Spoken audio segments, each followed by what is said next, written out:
Magandang hapon po sa lahat. Welcome po sa gathering ng Grace Covenant Church Abu Dhabi. Ako po si James Brillantes at naglilingkod as a interim pastor sa iglesyang ito. Before we dive in sa ating passage this afternoon, let me echo po yung ilang sa mga announcement na nabanggit sa atin kanina ni Brother Roy.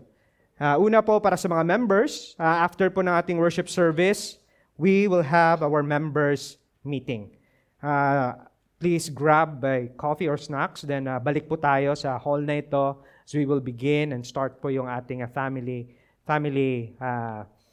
fellowship at saka yung discussion po natin. This is important. This is what we do every quarter. We talk about po yung mga bagay pertaining po sa ating pamilya bilang isang iglesia. Secondly, nabanggit din kanina ni Kuya Roy, is yung ating equipping class. We will resume po yung equipping class natin next Saturday. So this is we will pick up po yung ating topic sa Ordo Salutis at nasa topic na po tayo ng conversion. Yung conversion po have the twin parts, that is the repentance and faith. When you says conversion, that includes repentance, turning away from and turning to. That's repentance and faith. So be excited. Pastor Rocky will lead us sa topic na yan. And lastly, we will begin our new sermon series.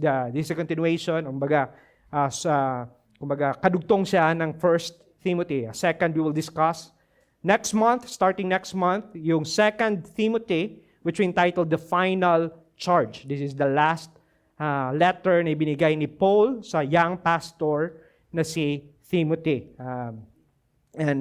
Be excited po. We will have guest speakers. Una na sa atin si Pastor Ray Rodejo and yung pangalawa po ay si Pastor Allen Mandap. Alright, so judgment or discipline. Marahil, church discipline. Pag narinig po natin ito, if we hear these words, what comes to our mind? Discipline, judgment. Perhaps madami po yung pumapasok sa isip natin.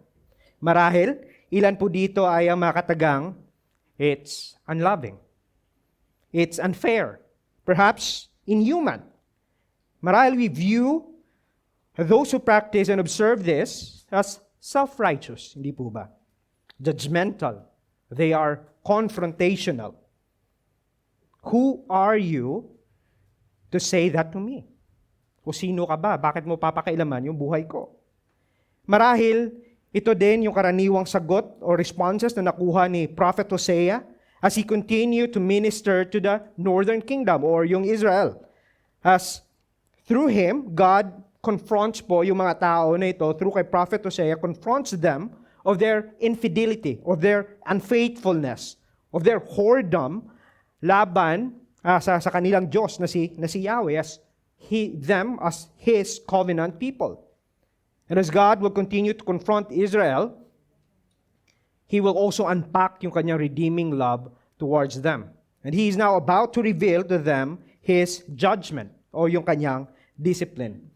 At ito po yung nais kung makita natin at maintindihan sa hapong ito. Bakit mahalaga yung tinatawag natin na judgment? Why is it important to practice discipline? Discipline po is part of God's grace towards sa kanyang iglesia, towards sa kanyang mga tao. And as a church, we observe this because we know that there is a greater judgment that will happen on the coming days, in the last days. At mahalaga po ito, how we understand and view God's discipline sa buhay natin, determines din po yung response natin sa Kanya. And this judgment is a reflection, when sinabi ko, it's greater judgment that will happen on the last days. So if you are writing po sa hapong ito, our main point is this. God's discipline, though painful, is God's loving means of bringing us into genuine repentance and faith in Him. God's discipline, though painful, is God's loving means of bringing us into genuine repentance and faith in Him. I have divided po yung passage natin into two parts. Una po, the necessity of discipline, which will cover verses 1 to 7, and the purpose and response to discipline. Makikita po natin yan in verses 8 to 15. So let's start with our first point, the necessity of discipline. Noong nakaraang chapters, yung napag-aralan po natin in chapter 4, nakita natin how God condemned ang mga priest or yung mga spiritual leaders. Na pag-aralan natin yan noong nakaraang Saturday. He addressed po yung mga priest na ito because of their failure to lead the whole nation to be faithful sa Kanya. God brought His formal charges sa harapan nila. And in this chapter naman, makikita natin, specifically in verse 1, makikita natin that God will continue to bring His formal charges. So yung itsura po nito again is yung parang nasa legal court wherein God is bringing His formal charges, complaint against sa kanyang mga tao. But this time, hindi lamang po yung mga priest yung kanyang i-address dito. Makikita natin in verse 1, binanggit niya, paulit-ulit, there are 3 commands na ibinigay niya dito, which summons the 3 categories of people. Una, makikita natin dito, yung sinabi niya, hear this, O priest. Pay attention, O house of Israel. Give ear, O house of the king. Yung 3 commands po, or imperatives na makikita natin dito is the word hear, pay attention, and yung tinatawag niya na give ear. So he addressed this to the kings, to the priest, and even to the people. Or, to simply say, to put it simpler, to the whole nation. So yung point po na sinasabi dito na Panginoon, you need to listen carefully, you need to broaden your ears, you need to pay attention and understand this intelligently dahil yung charges na ibibigay ko sa inyo is very important. This is something important that will determine, that will cause you to think and na pag-isipan ito to decide wisely kung anong gagawin ninyo dito. At ano itong nais marinig ng Diyos ng mga taong ito? Look at again verse 1. Yung sabi niya, for the judgment is for you. For the judgment is for you.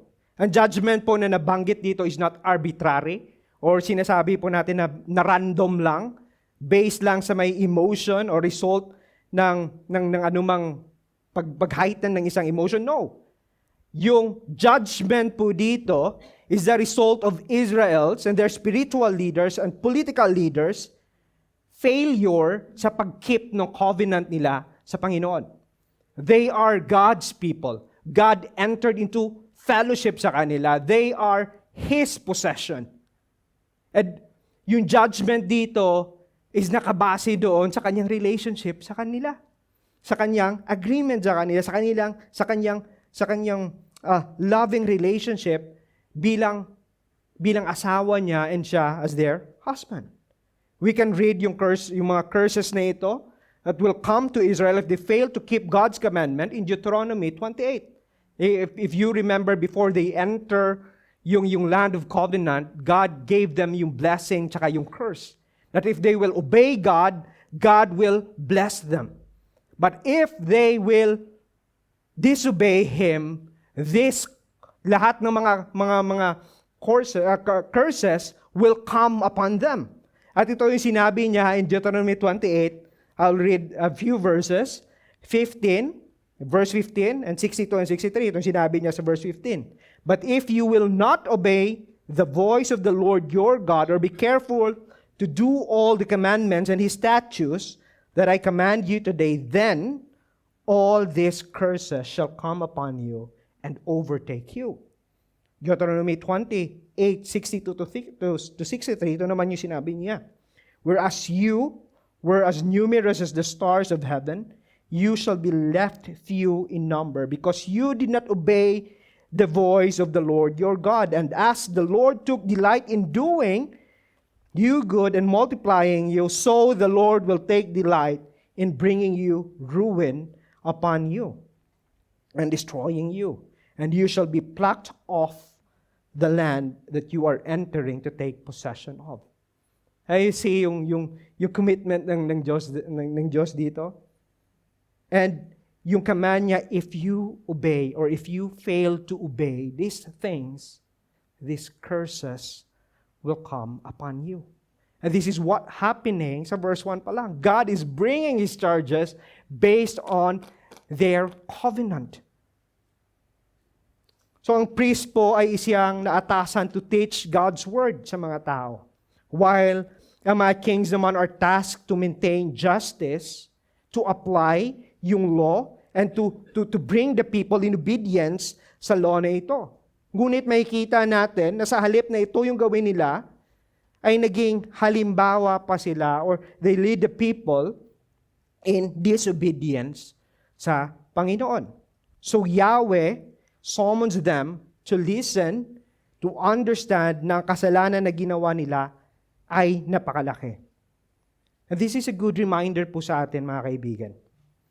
Kasi kadalasan, when people or when our sins are being presented to us, at yung mga consequences nito, ang natural po ng bent ng puso natin is not to admit it. Hindi po ba? Rather, we are quick to question bakit. Ano bang mali sa ginawa ko? Or perhaps, we're quick to point fingers to others. Dapat siya yun. Siya yung may kasalanan, bakit nangyari to? Dahil hindi naman ganun yun kalaki yung ginawa ko. Mukhang maliit lang naman yon. Well, does it sound familiar, mga kaibigan? Hindi po ba? Mukhang familiar ito. Mukhang nangyari na ito. Do you remember the event in Genesis chapter 3, verse 11? When God confronted Adam and Eve, ano sinabi ng Diyos sa kay Adam? Have you eaten of the tree of which I commanded you not to eat? But instead of admitting, anong ginawa ni Adam? In chapter 3, verse 12, the man said sa Diyos, ito yung naging reply niya, the woman whom you, God, gave me, whom you give to be with me. She gave me the fruit of the tree and I ate. Hindi po ba natural ito sa atin? That when we are confronted with our sins, yung natural response po natin is, no, hindi ako. Siya po. Hindi na po bago ito because we have inherited this from our forefathers. Because by nature, ganito po tayo. And dito po, sa passage natin, makikita natin that the people, the priests and the kings are all guilty beyond reasonable doubt. Wala silang may ibibigay na excuse sa Diyos. They cannot blame or point their fingers against other people. They cannot even point their fingers against God. Kung bakit God will judge them. Again, mga kaibigan, when we are confronted by others dahil sa ating mga kasalanan, are we quick to listen? Are we intelligently processing it? Carefully listening upon sa mga charges na dinadala nila sa atin, which is lovingly dinadala nila sa atin? Or are we quick blaming and dismissing yung mga ginagawa nila? Again, kung ating titingnan in verse 1, this group of people and the nation as a whole have no excuse. They cannot blame others. Notice the reason kung bakit sila i-judge ng Panginoon. Look at verse 1 again and verse 2a. Sabi niya dito, hear, O priest, pay attention, O house of Israel, give ear, O house of the king, for the judgment is for you. For you have been a snare at Mizpah, and a net spread upon Tabor, and the revolters have gone deep into slaughter. Yung mga lugar po na nabanggit dito, kung makikita ninyo, mapapansin ninyo, there's the word Mizpah, the word Tabor, or yung sa may verse 3, it includes yung slaughter, yung pit dito is reference to yung lugar na tinatawag nila na Shittim.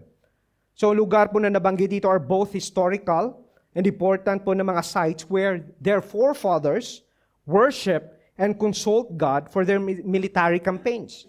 Ang Mizpah po is where Samuel urges the people to put away yung kanilang pagsamba sa kay Baals. And Samuel urged yung mga tao in 1 Samuel 7 to serve and to worship only God. While yung Tabor naman is where Deborah, yung sa may Judges chapter 4, and Barak, experience po yung military victory against sa mga Canaanites. But here, makikita natin na hindi po ito nangyayari ngayon. They are not using it to consult and to worship God, but rather, yung ginawa po nila is the contrary. They put up a high places wherein they worship Baals there. Ginawa po nila ito, these historical sites were no longer used in seeking after God, but they use it to worship yung mga Diyos-Diyosa nila. Ang language po na ginamit po dito ay hango po sa isang mangangaso. Yung net, yung traps, yung ensnare po dito is like capturing po yung kanilang mga prey. At yung sinasabi po ng Diyos dito, these kings, these people that are ought to protect yung mga tao are leading yung mga tao na ito into death. Makikita po natin yung language na ginamit dyan in verse 2. The revolters have gone deep into slaughter. Which suggests ang effect ng treacherous work ng mga priests and kings na ito leads people to their death. Leads them to being slaughtered. Mga kaibigan, ito po yung danger ng idolatrous worship. Pinapakita po sa atin na ang epekto po nito is not life. It's death. Idolatrous worship does not necessarily mean na bowing into something na parang statues or graven image. But idolatrous worship, anything that we replace sa position ng Diyos as the only one who belongs or worthy of our worship, is considered na idolatrous worship. It could be placing our relationship, placing ourselves, placing our family, our works, or placing material things above God, are all idolatrous worship. And when we think that those things can give us life, it leads us to death. It leads us to death. And God will hold us accountable sa mga bagay na ito. And how He holds accountable yung mga priests and mga kings sa panahon ni Hosea. And even the whole nation na nag-participate sa may idolatrous worship na ginawa nila. How will God do this? How will God respond sa mga ginagawa nila? Look at verse 2b. Ano sinabi niya dyan? But I will discipline all of them. Mga kaibigan, God is a holy God and He will not stand silent sa mga kasalanan ng kanyang mga anak. He will deal with it. Either He will deal it by His mercy ngayon habang nabubuhay pa tayo, or He will deal it on the last days. Which is yun yung ayaw natin na mangyari. In last days that we don't have any chance na magrepent at bumalik sa Kanya. Kaya when we hear sometimes yung salitang discipline, what comes into our mind is unloving. It's a harsh thing. It's a harsh treatment towards us. But friends, yung katotohanan po na yung discipline is the most loving thing na pwedeng gawin sa atin ng Diyos.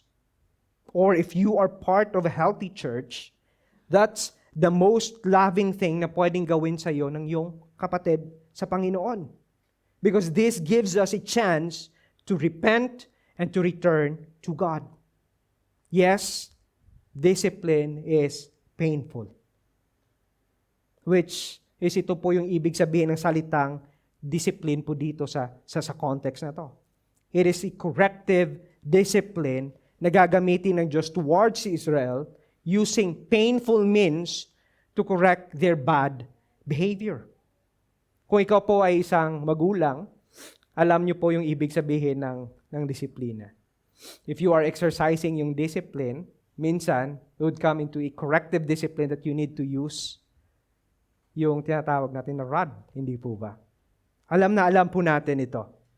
And this is a painful means to correct yung ating mga anak. And interestingly, yung book of Hebrews po, ganito niya po dinescribe yung activity na ito. When it comes in relation sa ginagawa ng Diyos na disiplina. In Hebrews 12 verse 6, ito po yung sinabi niya. For the Lord disciplines the one He loves and chastises every son whom He receives. See, friends, discipline is not entirely bad. Discipline is the loving and most loving thing na pwedeng gawin sa'yo ng Diyos o pwedeng gawin sa'yo ng isang iglesia. Si Jonathan Leeman, isang author and pastor, he defines po yung discipline o yung church discipline as this. And mamaya, if you are a member, you will be able to get po yung aklat na to. Church discipline, which is sinulat po ito ni Jonathan Leeman. Sabi niya, church discipline is the process of correcting sin in the life of the congregation and its members. Church discipline is the process of correcting sin in the life of the congregation and its members. Kung ating iintindihin, yung Biblia po have two types of discipline. Una po yung tinatawag natin na formative na discipline, kung saan we use yung discipline na to, uses or shapes our knowledge to grow in God. Tulad po ng pagbabasa ng Biblia, listening to preaching, praying, those things are tinatawag natin na corrective discipline. And supposedly, ito po dapat yung ginagawa ng mga priests and kings. They are to point the people to the knowledge, to the law of God, and to obey it, and to keep it. Ito po sana yung gagawin nila. But yet, they have failed sa kanilang responsibility. Kaya God is moving from corrective to formative discipline, which is yung tinatawag natin dito kanina na using yung painful means. But yung goal po na ito, nung discipline na ito, nung corrective discipline, is to restore. Not just punitive, but to restore these people sa kanyang sarili. So, that in order for corrective discipline in the light of a church, in order for corrective discipline to thrive, it needs po yung tinatawag natin na formative discipline. Kaya we value po yung pag-open ng Biblia, preaching it and teaching it faithfully, because what the Bible is telling us, or in order for us to correctly apply po ito and correctly guard po yung bawat isa. And when a person or a member of a church thrive in doing sinful things, we call them out. Yan po yung ginagawa natin. Formative discipline and corrective discipline is inseparable. Hindi po natin yan pwedeng i-separate. Hindi po pwede na bilang isang iglesia, we would simply shrug off po yung kasalanan. Hindi po pwedeng sabihin natin okay lang yan. Or hindi natin pwedeng sabihin na sige lang, magpatuloy ka lang. Just be faithful sa Panginoon. No. The Bible tells us that we need to address yung isang kasalanan. So yung encouragement po sa atin, if you are not yet part ng isang church, I encourage you to be part of a healthy church. Where yung church na yan exercises, yung church na yan practices faithfully and applying faithfully yung salita ng Panginoon. And if you are a member of this church, friends, let us continue to exercise and practice yung tinatawag natin speaking in love towards one another. Even yung calling out of sin. That's part of our responsibility bilang isang iglesia, bilang miyembro po ng isang iglesia. That's formative, but at the same time, let us, if necessary, call out, bring, and even exercise po yung tinatawag natin na corrective discipline. Here's the danger if we neglect po yung tinatawag natin na disiplina. If we neglect po yung tinatawag natin na discipline, we let ourselves to be blinded by sin. Na we would say na, okay lang ito. We will let ourselves enjoy yung tinatawag natin na kasalanan. We will let ourselves to think na okay lang ito at walang makakapigil sa akin, sa aking gagawin o sa nais kong gawin. We even think lowly or falsely about God's judgment or God's holiness. You would have that kind of little understanding sa tinatawag natin na ang Diyos ay banal and He will discipline or judge yung kanyang, yung kasalanan. Friends, ang Diyos po ng Biblia ay hindi po bulag at tahimik sa kasalanan. Time will come that He will deal it. It's either ngayon, through sa kanyang church, or He will deal it on the last days. As Psalm 50, yung binasa kanina ni Brother Roy sa atin, 50 verse 21 says this, "These things you have done and I have been silent. You thought that I was one like you or yourself, but now I rebuke you and lay the charges before you." So bakit natin kailangan gawin ito? And why God needs to lovingly and graciously exercise corrective discipline or painful discipline towards sa mga taong ito. And minsan at times sa atin din. Notice po yung verses 3 to 7.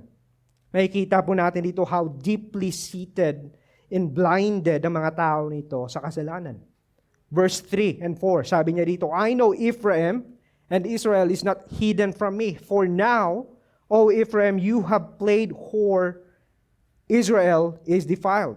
Their deeds do not permit them to return to the God or to their God, for the spirit of whoredom is within them. They know not the Lord." Kung ating titingnan, yung verses 3 and 4 forms yung device na tinatawag po natin na, o tinatawag ng mga scholars na inclusio. Kung titingnan nyo the beginning of 3, yung sinasabi dyan, I know. Pagdating sa last verse ng verse 4, hinasabi dyan, they do not know. So yung inclusio po is like a hamburger. Yung I know are the bread at yung pinakagitna po is the meat. Yung pinaka-point po ng author o pinaka-main point po ng message ng author in these verses. Which is, yung pinaka-meat po nito, makikita natin dyan, is yung tinatawag niya that their deeds do not permit them to return to God. See how sinful yung mga taong ito that even yung kanilang deeds testify against them. It testify against them. That's how depraved yung mga taong ito. God knows them that by their own, they will not return. They don't have the capacity, they don't have the ability to return and worship and go after sa kay Yahweh. But instead, makikita natin dito, what they did is they try to cover yung kasalanan na ito. Friends, yung Diyos po natin is an all-knowing God. Ang Diyos po natin sees even the secret intent ng ating mga puso. They try to cover up with works and religious activities. But, ano sabi sa kanila ng Diyos? No. Your works, it only shows that you do not know me. That you do not have a real relationship sa akin. Which echoes po yung ating napag-aralan nung nakaraang chapter. In chapter 4, verse 1d. Nung sinabi doon, "And no knowledge of God in the land." Which implies na yung generation na ito have no real relationship with God. Their hearts and minds are darkened and hardened by sin. Their deeds testify against them. And only affirms na there is no knowledge, no genuine relationship no repentance na nangyari sa mga taong ito. But instead, what occupies yung kanilang mga puso, dito yung kanilang mga minds, it describes there na their spirit of whoredom is within them. And defile yung buong nasyon. Friends, may kita po natin na yung kasalanan does not only defile our minds, does not only defile our hearts, but it visibly, it becomes obvious, it becomes tangible, it shows ito sa atin, sa ating klase ng pamumuhay, or the things that we try to pursue. Yung innate po na nature natin, yung kasalanan po that within us will not only stay there, but it will reflect po sa atin, sa ating pamumuhay. Notice how God described them. They have played the whore, and the spirit of whoredom is within them, which caused them to be impure in the sight of a holy God. Ngunit hindi lamang po ito yung epekto ng kasalanan sa kanila. And bakit kailangan ng Diyos to exercise corrective discipline sa kanila? Look at verse 5. Ano sinabi sa verse 5? The pride of Israel testified to his face. Israel and Ephraim shall stumble in guilt. Judah also shall stumble with them. Friends, sin or lack of knowledge of God will not only defile us or make us impure sa harapan ng Diyos, but it will also cause us to be prideful. Pride, dear friends, hinders us to admit our sin. It hinders us to see the goodness of God's discipline. It hinders us to accept yung corrective or yung pagtuturo o yung pagtutuwid ng Diyos sa ating buhay. Notice kung paano sila inilarawan ng Diyos in verse 5. Yung pride nila nito, yung kasalanan, kung gaano sila kasalanan. It testifies to their face. Yet ayaw pa rin nilang i-admit na nagkakasala sila sa Diyos. They are willing to fall. They are willing to stumble. Kahit mamatay na ako dito, okay na ako. Ganyan yung kanilang paniniwala. But the ugly part of this sin is hindi lang yun ganon. Try to notice again, verse 5. In Israel's pride of pursuing Baal worship and build alliances to other nations, they become a bad example then sa kanilang neighboring nation. That is Judah. Remember, nung binanggit ko ng mga nakaraan, na yung letter na to is not only intended to the northern kingdom, but it also a letter or a teaching for the southern kingdom. That for Judah not to follow yung ginagawa ng northern kingdom. But here, in verse 5, sabi ng Diyos sa kanila, "O Israel, hindi lang ikaw. Yung kasalanan yung ginagawa mo, hindi lang ikaw yung naaapektuhan yan. But look at this, Judah also shall stumble with them." See friends, kung gaano kadumi yung kasalanan, sin will not only kill us, but it also affects and kills others. Notice yung sinabi ng Diyos in chapter 6, verse 4 of Hosea. Sabi, "What shall I do with you, O Ephraim? What shall I do with you, O Judah? Your love is like a morning cloud, like dew that goes early away." Mga kaibigan, may mga kasalanan po ba tayo that we try to resist? Na i-confess ito sa Diyos o sa ating mga kapatiran. And we at times justify ito. To a point na nahihila na po natin yung iba na to think na okay lang pala na magkasala or okay lang pala i-justify yung maliit na kasalanan na ito. Okay lang pala not to repent from a certain sin. Friends, pride, again, cannot only hurt us, but it can also hurt others.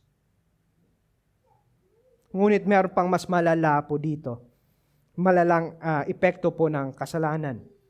Sin not only leads them to be prideful, sin does not only leads them to na yung kanilang actions are become obvious and sinful, but look at yung verse 6. Sin leads them to a false repentance. False repentance. Nakikita niya yan? Verse 6. Ano sinabi niya in verse 6? With their flocks and herds, they shall go to seek the Lord, but they will not find Him. He shall withdraw from them.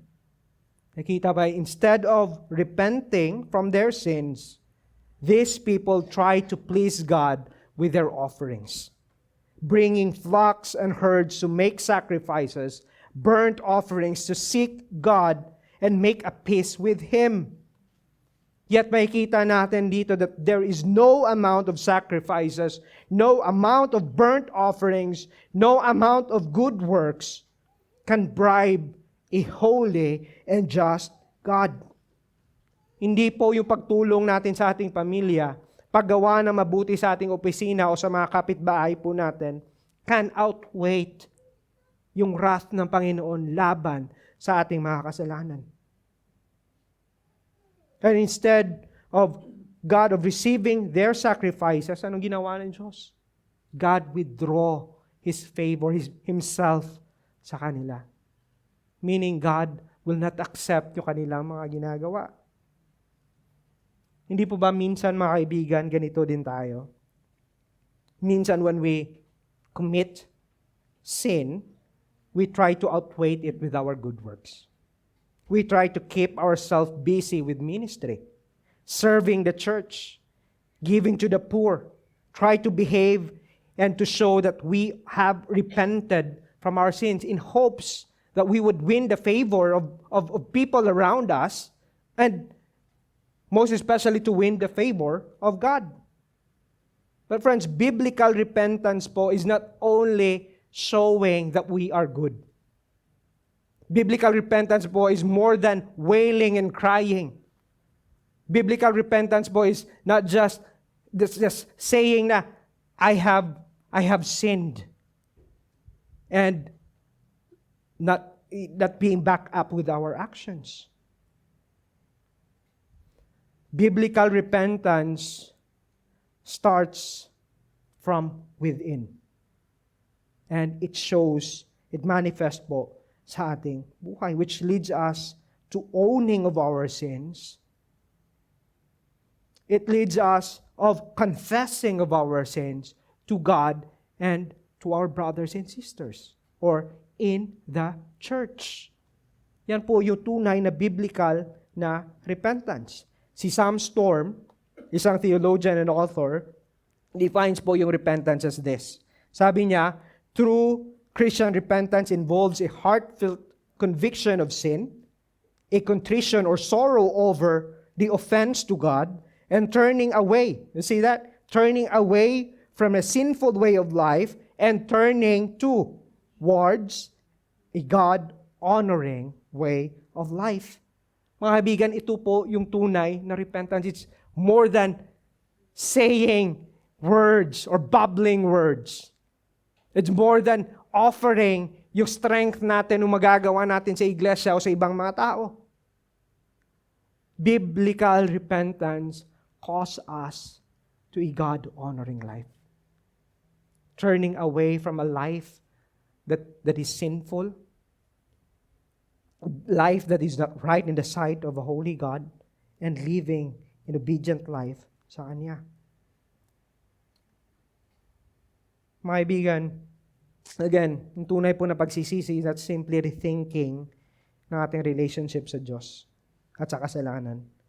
But it must be first rooted within realizing how sinful we are, how offensive and damaging yung ating mga actions, yung way of life po natin. Then, it leaves us to grieve in our sins and grieve it to God and to our brothers and sisters in Christ. We involve church in that process. True repentance po is rooted in our high value of God, na mas importante ang Diyos kaysa sa dangal na iniingatan ko. But here, makikita po natin that their actions are opposite to what God desires from them. They try to cover their sins with empty sacrifices. They try to win God's favor with their works. Ngunit ang resulta po nito, instead of gaining God's pardon, ay mas lumayo po sila sa Diyos. Kaya tingnan po natin yung sinabi sa verse 7. Yung verse 7 described them as alien. Di po ba? Foreign from God. Verse 7a, sabi dyan, they have dealt faithlessly with the Lord, for they are born alien children. Friends, this is an effect po ng tinatawag natin na kasalanan. Sin alienates us from God. Kaya ito po yung sinabi ni Paul in Ephesians 2 verse 12. Sabi niya, remember that you were at a time separated from Christ, alienated from the commonwealth of Israel, and strangers to the covenant of promise, having no hope and without God in the world. Ito po yung itsura ng isang makasalanan prior na tayo po ay na-reconcile sa Diyos. We are outside sa favor, sa family ng Diyos. Sin alienates us from God. Kaya no wonder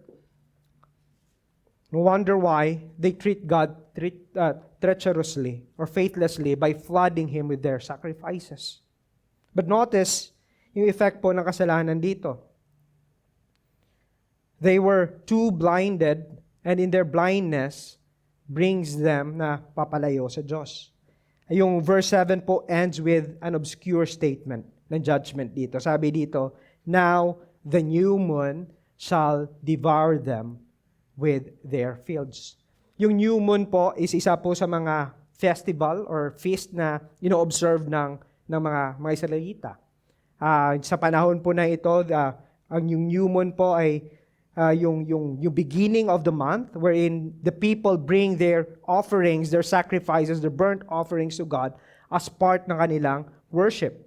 But here, may kita po natin sa last part of verse 7, this joyful celebration will serve as a marker of God's impending judgment sa kanila because of their idolatrous worship, and they relied in their alliances to other nations. That day would not be a day of celebration. It's a day of dread laban sa kanila. Day of judgment sa kanila. Yung new moon, yung fields will devour them, will eat them, will consume them. And this is a good reminder po sa atin, Again, that our sacrifices, our burnt offerings, our good works, no matter how good it looks like, no matter how praiseworthy yan sa harapan ng mga tao, no matter how generous it is, friends, those things cannot outweigh yung wrath ng Diyos laban sa kasalanan. Persisting in our sins and trusting in our own strength and our own works or even other objects as a source of our salvation cannot save us from God's wrath, from this coming judgment na sinasabi ng Diyos. So, with this certainty of God's future judgment sa atin, if we will continue with this, how are we going to respond to God's corrective discipline sa atin? How are we, or sa anong paraan tayo makapag-respond sa kanyang pag-confront sa ating kasalanan? Which is, titingnan po natin sa ating second point. The purpose and the right response to discipline. Ang verses 8 to 14 po, makikita po natin kung paano execute ng Diyos yung kanyang judgment. His discipline sa kanyang mga tao, at makikita natin dito kung paano mag-respond, hindi lamang Israel, but also Judah sa kanya. And in verse 15 naman, atin makikita ang purpose and yung desire po ng Diyos from His people, kung paano sila mag-respond sa disiplina na ibibigay sa kanila. Ang verse 8 starts with, or tulad po sa unang verse natin sa Hosea chapter 5, it begins with a command. Yung command po na makikita natin dito pertains with yung pagpapatunog ng horn or yung trumpet, which alerts yung watchtower sa isang nasyon. Yung watchtower part, they are the guards yung tumitingin kung may mga panganib na parating. So kung may panganib na parating, yung watchtower, they will sound the alarm. They will blow the horn to alert yung buong nasyon that there is coming enemies.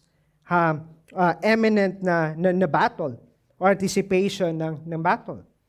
Ito po yung makikita natin in verse 8. Sabi dito, blow the horn in Gibeah, the trumpet in Ramah, sound the alarm at Beth-Haven. We follow you, O Benjamin. So yung paggamit po ng pangalan dito, o yung mga lugar dito, signifies yung scope ng attack sa Israel. Yung Gibeah, yung Ramah, yung Beth-Haven are the southern part ng tinatawag natin ng Israel. So nasa southern part sila, nasa border sila, banda. At nasasakupan ito ng tribe ni Benjamin. Kaya yung sinabi niya, we follow you, O Benjamin. So pagkakasunod-sunod po ng cities na ito suggest na yung approaching na attack or war is nang manggagaling sa southern part, which serves as God's judgment against them. Benjamin as the frontliner, then followed by Ephraim. So pinapakita po ito, yung pagkagamit po dito, pinapakita po yung destructive effect ng judgment ng Diyos laban sa kanila. Makikita po natin yung background na ito in 2 Kings 15 verses 27 to 30 and Isaiah 7 verses 1 to 9. When Israel joined forces sa Syria noong mga panahon na yon. And they tried to convince sana yung Judah na, Judah, mukhang hindi namin kaya yung superpower na Assyrian during that time, join us to battle para ma-escape tayo sa kanilang grip. And we'll be liberated. Ngunit, hindi po pumayag yung Judah dito. They threatened Judah, and they tried to replace King Ahaz, with son of Tabeel. Makikita po natin yung account na ito in Isaiah 7 verses 5 to 7. Yung sabi dito, ito yung naging comfort ni Isaiah sa kay King Ahaz na nanggaling sa Diyos. Sabi niya, because Syria with Ephraim, which is yung Israel, the son of Ramaleah, which is King Pekah, has devised evil against you, saying, let us go up against Judah and terrify it, and let us conquer it for ourselves, and set up the son of Tabeel as king in the midst of it. Thus says the Lord God, sabi niya sa kay Judah, sa kay King Ahaz, it shall not stand, and it shall not come to pass. That's the comfort of Yahweh to Judah, or to the nation of Judah.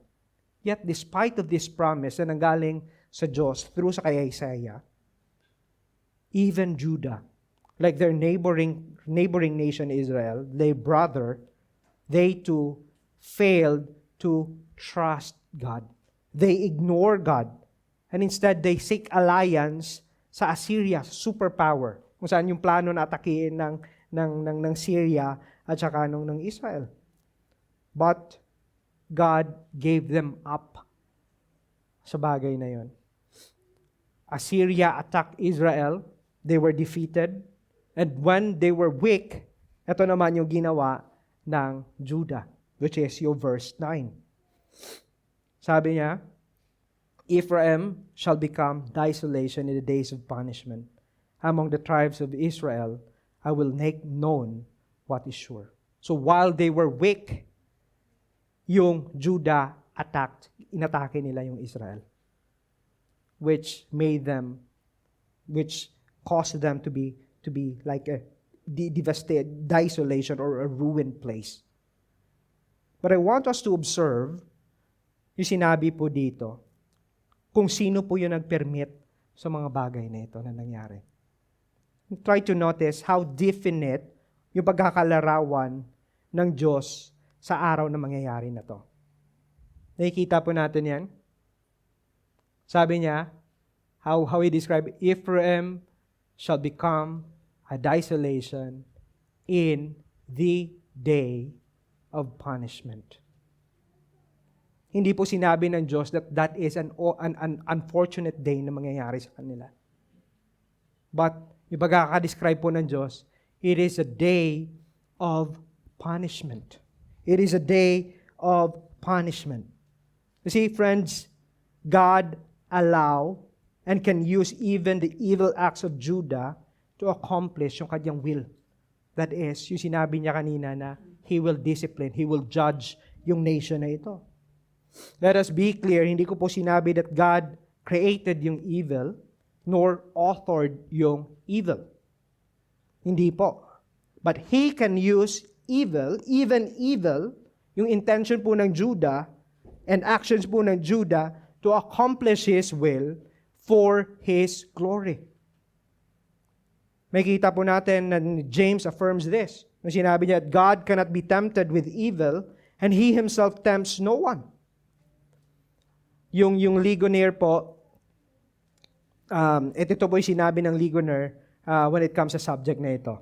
And I think angkop po ito sa sinasabi ng verse 9. Yung sinabi niya, what then shall we say? First, we must affirm that our Creator is fully good and cannot Himself do evil. Second, we affirm that the Lord could stop any individual occurrence of evil if He wanted to. He is all-powerful after all. Finally, we note that God can and does use evil to accomplish His will. However, evil is never God's final purpose or goal. He ordains it for a greater good, namely, for our good and for His glory. For our good and ultimately for His glory. Try to remember, ginawa ito ng Diyos, God declares punishment, judgment sa kanila to bring them, hoping that they would repent from their sin. And true enough po, makikita po natin dito, ito po yung nais na i-accomplish ng Diyos. Look at verse 9 again. Ano sinabi niya sa pinaka-last part? I will make known what is sure. Yes, Ephraim went to Assyria. They depend sa kanilang military power. They depend sa kanilang strength. They thought na yung mga bagay na yun were reliable and dependable. But through God, by allowing yung invasion ito, God will show to them that Israel's mighty or military power, their alliances, their fortification, ay hindi makakapigil o makakapagligtas sa kanila sa judgment ng Diyos. Hindi nila ito mapagkakatiwalaan. Friends, this also tells us that in the day of judgment, God will reveal to us what is sure, what is dependable, and what is not. Kung ngayon po, yung pinagkakatiwalaan natin, yung thinking natin that our wealth are dependable to save us on that coming days, our good works is enough to guarantee us our salvation, then friends, this is clear. On that day, that is not sure. For God says, I will make known what is sure. Kasi hindi po yung yaman, hindi po yung lakas, hindi po yung talino, hindi po yung pamilya po natin ang ating mapagkakatiwalaan on that day. The question is, kung ginamit ng Diyos yung Judah, that means ba that they will be excused on the day of judgment? Look at verse 10. The quick answer is no. But look at verse 10. The princes of Judah have become like those who moved the landmark. Upon them I will pour out my wrath like water. See, even Judah are convicted with sin. Yung salitang landmark po is yung ginawa nila na pag-atake, yung disputed na territory ng Benjamite o yung Benjamin. Nung sinakop nila yon, that is moving the landmark. It implies na ginawa nila yon to expand their territory, to expand their military power and their political power, kung saan ipinagbabawal ng Diyos sa kanyang law, Makikita po natin in Deuteronomy 19 verse 14. And with this, God will pour out His wrath against them. But why God would do this to both Israel and Judah? Why would He punish them? Look at verse 11. Ephraim is oppressed, crushed in judgment. He was determined to go after filth. Would you notice how hardened ang puso ng isang tao? That despite the warning, the commands of Yahweh to understand His plea and to return to Him, yet apart from His mercy, makikita natin that these people, even us, are determined to go after filth, after sin. Yung paggagamit po ng salitang filth po dito is pronounced as yung word or yung letter na Z.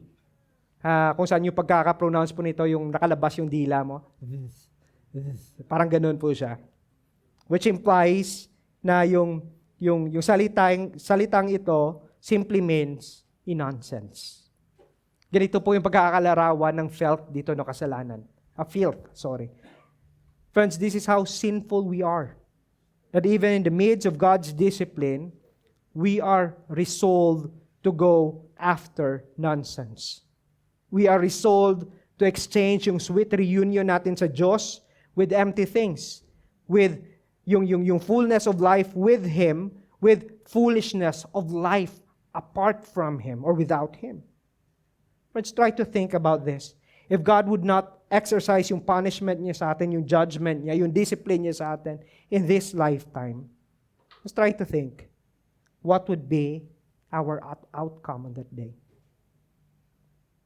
But the simple answer is, in God's holiness, in His justice, we will surely be consumed. Yun po yung pinakasimpleng sagot doon. He will place or put us in a place where His undiluted wrath is present. Hindi po ba? Ngunit sa kabila ng katigasan ng puso nila, notice how God's faithful and gracious to exercise yung kanyang discipline sa kanila. Mga kaibigan, let us ask po yung sarili natin. Ano ba yung mga kasalanan na naiisip natin o nakikita natin sa ating sarili, ngunit we are still determined to continue or to pursue it? Could it be God is calling us to become part of a church, yet we continue to resist it? Perhaps God is exposing and warning us against our sinful relationship, our idolatrous worship. Subalit, we are not yet ready to confess and surrender yung mga bagay nito. Yung kasalanan, yet nahihirapan tayong i-let go yung mga bagay nito. But if this is you and you are here right now, I urge you to approach po yung mga elders natin. Don't let these things continue po sa buhay natin. Or we will be consumed on the day of judgment. Notice how gracious yung Diyos po dito in punishing their sins in order na ma-realize nila yung kanilang mga kasalanan. In verse 12, ano pong sinabi niya? But I am like a moth to Ephraim and like a dry rot to the house of Judah. Yung moth po, or moth larvae, ay isa pong itong uod, ayan po, yung sa may damit. Kung saan kinakain po nila yung ano natin, yung damit, yung holes po ng damit natin. Or, sometimes, makikita po natin sila sa pagkain and they leave yung mga food stuff which spoils po yung pagkain. While yung dry rot naman implies that decay or it could refer po sa isang sakit. Ginamit ito ng Diyos na imagery sa passage na ito. He compared Himself to a moth and a dry rot to imply na yung consequence po ng kanilang mga kasalanan, or it implies na God will certainly destroy them or certainly punish them by sending them to exile or send sickness that would cause them to be destroyed, which is part din po ng kanyang covenant sa kanila. Mababasa po natin ito in Deuteronomy 28. But instead na tumakbo sila sa Diyos, Despite na gagawin ito ng Diyos, tingnan po natin yung gagawin nila. How they would respond sa gagawin ng Diyos sa kanila. Verse 13. When Ephraim saw his sickness and Judah his wounds, then Ephraim went to Assyria and sent to the great king. But he is not able to cure you or heal your wounds. See? Notice how determined they are to persist sa kanilang mga kasalanan. That even God made yung mga bagay nito, acted yung mga bagay nito for them to return to Him. What they did, they built political alliances with Assyria, which is yung superpower na nation ng mga panahon na yon. They seek refuge sa Assyria in hopes na yung nation na to will cure their problem, will save them. Sa halip, their alliances with Assyria ensnared them. They were forced to pay tribute sa bansang ito in exchange for their protection. And they were forced to serve their idols. But even them, makikita natin, even na yung mga tinitingnan nilang great king of Assyria cannot save them from the true and great king of the universe. To the true great king who sits on his throne above. But human king are incomparable po with this king, with this sovereign and eternal king. At kung titingnan po natin, yung great king ng Assyria na ito, it cannot save them. He cannot protect or save them from the coming punishment or wrath ng Diyos. Look at verse 14. Ano po sinabi sa verse 14? For I will be like a lion to Ephraim, and like a young lion to the house of Judah. Even I will tear and go away. I will carry off, and no one shall rescue. Yung verse 14 po emphasizes of the certainty ng punishment na ito. God compared Himself sa isang lion or sa isang young lion na very aggressive, ready to devour, ready to tear yung Israel na ito and Judah because of their sins. And there is also certainty that no one could save them or could shield them and rescue them from God. Kung ating titingnan po yung history of Israel and Judah, and even ang pinagmamalaki nilang Assyria, these great nations or kings were consumed by the Babylonian Empire, who served as God's hand in delivering His punishment over them. Kasi ito po yung emphasis, yung salita po dito na I will carry off, no one will rescue you. It alludes po sa kanilang exile na experience. Because of their punishment, God will tear them up, will carry them off away sa promised land na ibinigay sa kanila ng Diyos. But despite of this dark and gloomy images na judgment against Israel and against Judah, against their kings, the goal po ng judgment na ito, yung punishment na ito, or ng discipline na ito, is not total destruction. That's how merciful God is sa kanyang mga tao. We can see this wonderful promise echoed by Jeremiah in chapter 5 verse 18. Nung sinabi ng Diyos, but even in those days, declares the Lord, I will not make a full end of you. See, despite ng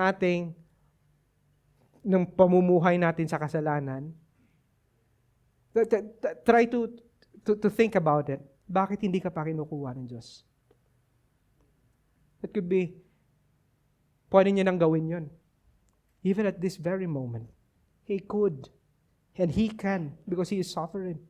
Pero bakit hindi niya pa ginagawa yun? Notice yung purpose and yung right response na inaasahan ng Diyos sa kanyang mga tao. Why He exercised yung discipline na ito. Look at verse 15. I will return again to my place until they acknowledge their guilt and seek my face, and in their distress earnestly seek me. Friends, yung ultimate goal of all the discipline na dinadala po ng Diyos para sa kanyang mga tao, para po sa atin, is meant to lead us back sa Kanya. It meant for us to acknowledge our guilt and would lead us to earnestly seek Him or to repent from our sins and turn in faith sa Kanya. Let's praise God.